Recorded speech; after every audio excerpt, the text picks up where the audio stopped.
പാപ്പനംകോട് മുതൽ ഈഞ്ചക്കൽ വരെ നഗരം ചുറ്റിയുള്ള മെട്രോ പാതയെക്കുറിച്ച് വീണ്ടും സാങ്കേതിക പഠനം. അലൈൻമെന്റിനെ കുറിച്ച് സാങ്കേതിക സർവേ നടത്താൻ ഡൽഹി മെട്രോ റെയിൽ കോർപ്പറേഷനെ ചുമതലപ്പെടുത്തിയിട്ടുണ്ട്. അലൈൻമെന്റിൽ ഭേദഗതി ആവശ്യമുണ്ടോ, എത്രത്തോളം ഭൂമി ഏറ്റെടുക്കേണ്ടതുണ്ട് എന്നതടക്കമുള്ള കാര്യങ്ങളെക്കുറിച്ചാണ് സർവേ. നവംബറിലാണ് തലസ്ഥാന മെട്രോയുടെ അലൈൻമെന്റ് സർക്കാർ പ്രഖ്യാപിച്ചത്. 3 മാസത്തിനകം വിശദമായ പദ്ധതിരേഖ കൊച്ചി മെട്രോ തയ്യാറാക്കി കേന്ദ്രാനുമതിക്കായി അപേക്ഷിക്കാനിരുന്നതാണ്. എലിവേറ്റഡ് പാത പരിഗണനയിലുമാണ്. ഭാവിയിൽ ആറ്റിങ്ങൽ വരെയും നെയ്യാറ്റിൻകര വരെയും നീട്ടാവുന്ന തരത്തിലുള്ള അലൈൻമെന്റ് ആണ് ഇപ്പോഴുള്ളത്. 31 കിലോമീറ്റർ ദൈർഘ്യമുള്ള മെട്രോ പാതയിൽ 27 സ്റ്റേഷനുകളാണ് ഉള്ളത്. 25 സ്റ്റേഷനുകളുള്ള കൊച്ചിയേക്കാൾ വലിയ മെട്രോയാണ് തിരുവനന്തപുരത്ത് വരുന്നത്. മെട്രോയുടെ അലൈൻമെന്റ് മാത്രമാണ് ഇപ്പോൾ നിശ്ചയിച്ചത്. തൂണുകൾക്ക് മുകളിലുള്ള എലിവേറ്റഡ് പാതയും ഭൂഗർഭ പാതയും പരിഗണനയിലാണ്. ഇതെല്ലാം സാങ്കേതിക സർവേയിലൂടെ പഠിക്കും.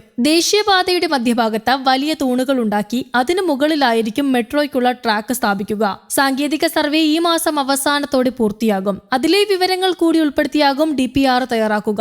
സർക്കാർ പ്രഖ്യാപിച്ച അലൈൻമെന്റിൽ ഇനി മാറ്റമുണ്ടാകില്ല. എന്തെങ്കിലും ഭേദഗതികൾ ആവശ്യമുണ്ടോ എന്ന് സർവേയിൽ പഠിക്കും എന്ന് കൊച്ചി മെട്രോ MD ലോക്നാഥ് ബെഹ്റ പറഞ്ഞു. അതേസമയം കൊച്ചി മെട്രോ 2ാം ഘട്ട പാതയിലെ 6 സ്റ്റേഷനുകളുടെ തൂണ് സ്ഥാപിച്ചു. പാലാരിവട്ടം, ആലിൻചുവട്, ചെമ്പുമുക്ക്, വാഴക്കാല, സെസ്, കിൻഫ്ര സ്റ്റേഷനുകളിലെ തൂണുകളാണ് സ്ഥാപിച്ചത്. പാതയൊരുക്കാൻ ഇതിനോടകം തന്നെ സ്ഥാപിച്ചത് 175 തൂണുകളാണ്. കലൂർ ജവഹർലാൽ നെഹ്റു സ്റ്റേഡിയം മുതൽ ഇൻഫോ പാർക്ക് വരെയുള്ള മെട്രോ 2ാം ഘട്ട പാത ഒരുക്കാൻ ഇനി സ്ഥാപിക്കേണ്ടത് 295 തൂണുകളാണ്. 2ാം ഘട്ടത്തിൽ ആകെയുള്ളത് 470 തൂണുകളാണ്. മെട്രോ 2ാം ഘട്ടം ഈ വർഷം ഡിസംബർ അവസാനത്തോടെ പൂർത്തിയാകുമെന്നാണ് പ്രതീക്ഷിക്കുന്നത്.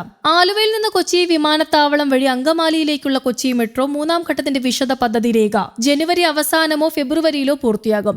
Alinchuvadu, Vazhakkala, SEZ, Palarivattom, Kinfra, Chembumukku, civil station junction സ്റ്റേഷനുകളുടെ പൈലിംഗ് പൂർത്തിയായിട്ടുണ്ട്. ഇൻഫോ പാർക്ക്, പടമുകൾ സ്റ്റേഷനുകളുടെ പൈലിംഗ് പുരോഗമിക്കുകയുമാണ്. വയഡക്റ്റിനായുള്ള 410 തൂണുകളിൽ 144 എണ്ണവും സ്റ്റേഷനായുള്ള 60 തൂണുകളിൽ 31 എണ്ണവും പൂർത്തിയായിട്ടുണ്ട്. വയഡക്റ്റിനായി വിവിധ തൂണുകളിലായി 62 പിയർ ഗ്യാപ്പ് സ്ഥാപിച്ചിട്ടുണ്ട്. പിയർ ഗ്യാപ്പ് സ്ഥാപിച്ച ഇടങ്ങളിൽ 36 യു ഗാർഡറുകളും സ്ഥാപിച്ചിട്ടുണ്ട്. സീപോർട്ട്, എയർപോർട്ട് റോഡിൽ ചിറ്റാറ്റുകര, സെസ് മേഖലയിലാണ് ഗാർഡറുകൾ സ്ഥാപിച്ചത്. വയഡക്റ്റിനായി 1650 പൈലുകളാണ് വേണ്ടത്. ഇതിൽ 1127 എണ്ണം സ്ഥാപിച്ചിട്ടുണ്ട്. സ്റ്റേഷന് വേണ്ട 368 പൈലുകളിൽ 327 എണ്ണവും സ്ഥാപിച്ചിട്ടുണ്ട്. 470 പൈൽ ക്യാപ്പുകളിൽ 257 എണ്ണത്തിന്റെ നിർമ്മാണം പൂർത്തിയായിട്ടുണ്ട്. വയഡക്റ്റിന് വേണ്ടിയുള്ള 410 പൈൽ ക്യാപ്പുകളിൽ 226ഉം സ്റ്റേഷന് വേണ്ടിയുള്ളവരിൽ 31 എണ്ണവുമാണ് പൂർത്തിയായിരിക്കുന്നത്.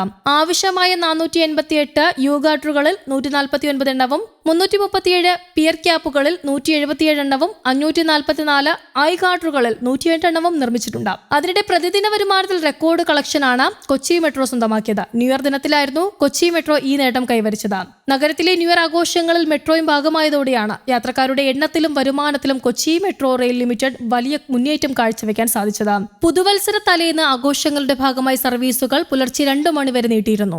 അന്ന് മാത്രം 1,61,683 പേരാണ് Kochi metro rail, electric feeder bus, Kochi water metro തുടങ്ങി മെട്രോയുടെ വിവിധ സേവനങ്ങൾ ഉപയോഗിച്ചത്. ഇതിൽ 1,39,766 പേരും മെട്രോ ട്രെയിനുകളിലാണ് യാത്ര ചെയ്തത്. പുലർച്ചെ 4 മണി വരെ സർവീസ് നടത്തിയ ഇലക്ട്രിക് ഫീഡർ ബസ് സർവീസിൽ 6817 പേരാണ് യാത്ര ചെയ്തത്. വാട്ടർ മെട്രോയിൽ 15,000 പേരും യാത്ര ചെയ്തു. ഇതോടെ 44,67,688 രൂപ എന്ന ഏറ്റവും ഉയർന്ന പ്രതിദിന വരുമാനമാണ് മെട്രോ ന്യൂ ഇയർ ദിനത്തിൽ കരസ്ഥമാക്കിയത്. Kochi metro rail, electric feeder bus, Kochi water metro എന്നിവ പ്രവർത്തനം തുടങ്ങിയ ശേഷം ലഭിക്കുന്ന ഏറ്റവും ഉയർന്ന വരുമാനം നിരക്ക് കൂടിയായിരുന്നു ഡിസംബർ 31 രേഖപ്പെടുത്തിയത്. Kochi metro rail, electric feeder bus, Kochi water metro എന്നിവയുടെ കൂട്ടായ പരിശ്രമത്തിന്റെ ഫലമാണ് ഈ കണക്കുകളിലെ ഉയർച്ചയെന്ന് KMR managing director Loknath Behera അഭിപ്രായപ്പെട്ടു. ഒന്നിലധികം റൂട്ടുകളിലെ മെട്രോ സ്റ്റേഷനുകളെയും വാട്ടർ മെട്രോ ടെർമിനലുകളെയും ബന്ധിപ്പിക്കുന്ന 15 ഇലക്ട്രിക് ഫീഡർ ബസ്സുകളാണ് വിന്യസിച്ചിരുന്നത്. First mile, last mile connectivity ശക്തിപ്പെടുത്തിയെന്നും ഇത് കൂടുതൽ ദൈനംദിന യാത്രക്കാരെ ആകർഷിക്കാൻ സഹായിച്ചുവെന്നും അദ്ദേഹം അഭിപ്രായപ്പെട്ടു. പ്രവർത്തനം തുടങ്ങിയ 2017 മുതൽ ഇതുവരെ 17.52 കോടിയിലധികം യാത്രക്കാർ കൊച്ചി മെട്രോയെ ആശ്രയിച്ച് യാത്ര ചെയ്തിട്ടുണ്ട്.